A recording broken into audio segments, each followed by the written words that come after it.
بسم الله الرحمن الرحیم.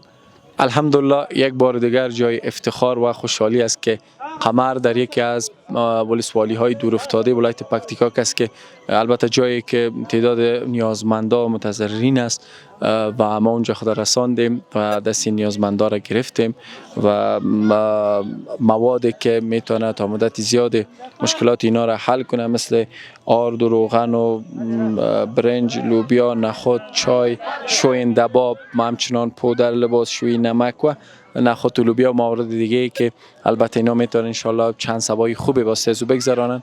ما البته آمدیم و در این منطقه حضور داریم، با چند هموطن عزیز در اینجا صحبت میکنیم. اقتصادی وضعیت مو څنګه ده او زلزله په اړه وایه. زلزله خو د موږ کورونه ټول وران همدغه وینې تاسې د خپله وینئ وروره ګله هغه مو ډېر سخته ضعیفه ده.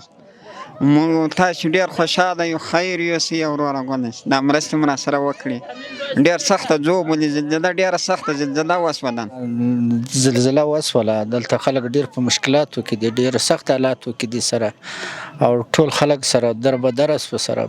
زلزله سخته وله، هغه سخته وله، الله متعال رحم وکړي انشاءالله. مشکل زیات ده سره، د اقتصاد کمزوری ده، خلک سره ولاړ دي په ټپه باندې، کمزوري خلک یو سره.